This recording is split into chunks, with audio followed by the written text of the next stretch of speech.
Hi, I'm Robin. And I'm Bill. Welcome to Not the Retirement Show. Today we're talking about 5 things that retirement boredom can teach you about yourself. Boredom. My goodness me, it's a big word.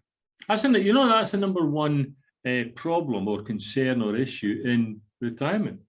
Yeah, well, I can see how that happens because it doesn't matter what I'm going to call your working life was, whether that was, working in an office or a factory or raising a family, you were busy all the time. You had a schedule, you had a routine. We've talked about all this before, and you always knew what was coming next. And a lot of the time, the thing that you had to do next was either decided by other people, AKA your boss, your employer, or the fact that the kids needed picking up from school, or the laundry had to be done, or whatever the case may be. In retirement, all of that changes radically overnight. You go from your working life to your first morning of retirement, and all of a sudden your schedule is clear. So I can understand how people suddenly realize that, the phone isn't going to ring, the to-do list isn't going to happen unless you start making it yourself. And people can be a little bit stubborn about accepting that and realizing they have to take ownership of solving this problem. So the number one thing that you're going to find out in retirement if you're bored is how stubborn you are about embracing change. Yeah, I think perhaps it's useful to clarify that issue, that the number one concern in retirement, in the retirement years, is indeed boredom. But you would automatically think that financial issues and health issues would be number one. But I think statistically, what's being said, here, and this is around the world, is that if you have a health condition, a medical condition, which is causing problems, shall we say, then that is clearly, top of the list in your case. However, statistically, when you look at people, particularly in the retirement years, who are, broadly speaking, healthy, then health is not their number one thing on the list. Now, the same principle applies to financial issues. If you have enough money to retire and live the rest of your life, et cetera, et cetera. If you have that, then, financial issues are not number one. And that's where it creeps up. The boredom creeps into your life, and all of a sudden you think, wait a minute, there's just something not right here. And what's not right is you're bored.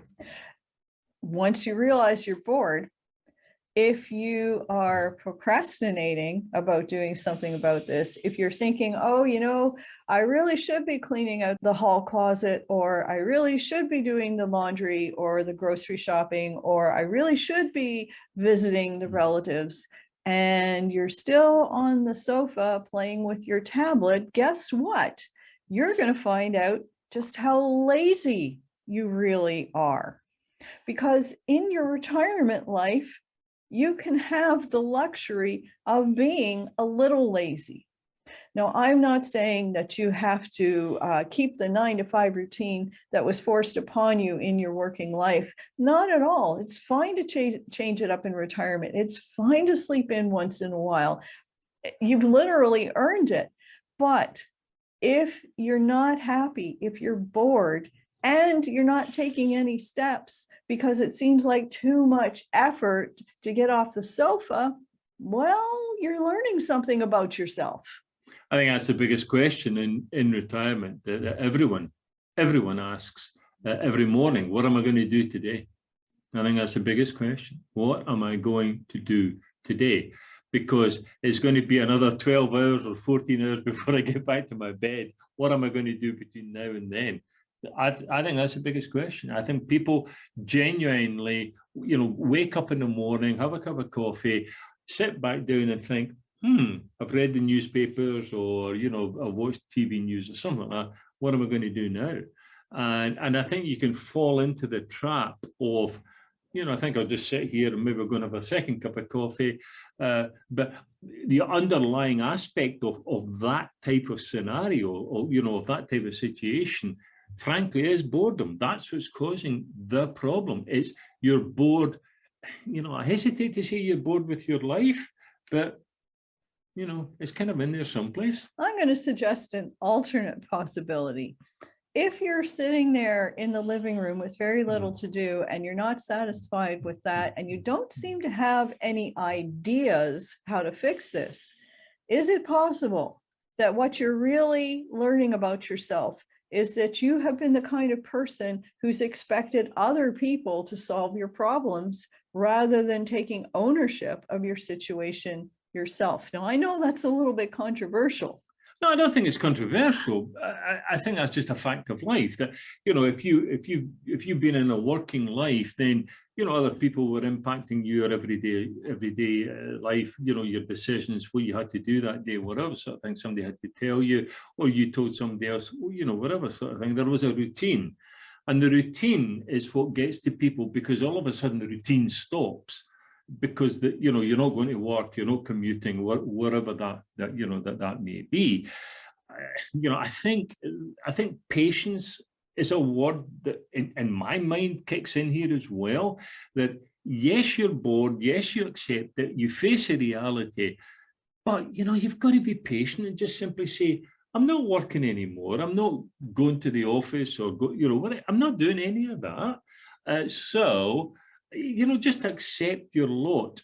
Just accept that, okay, fine, that's where we are today, and just be patient. I totally don't agree.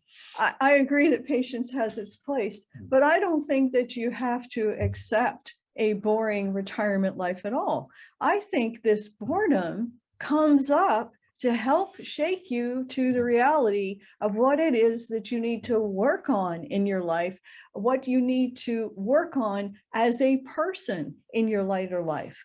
Just because you're older doesn't mean that you stop growing as a person, that you stop needing to work on yourself. Oh, no. You know, I mean, I agree with that. What I'm saying is, don't beat yourself up about it. That's the key point. Is, you know, don't say I'm bored and, you know, I'm a bad person. No, you're not. It's what I'm saying is, you know, realize that you are bored, accept that you're bored, then do something about it. Then get on with your life, get out, or find some purpose. I call it, you know, and I've written about a thing, I call it psychomotivation. And psychomotivation to me is that unless there's some reason to be motivated, unless there's some reason to get up off the couch and go and do something, chances are you'll probably stay on the couch, you know. But if there is some sort of, you know, psychological or mental kind of a reason, or something that you need to do, like go and pick up the kids from school, the grandkids from school, or you know, go to the, you know, the local hospital and help out, you know, or a friend needs help.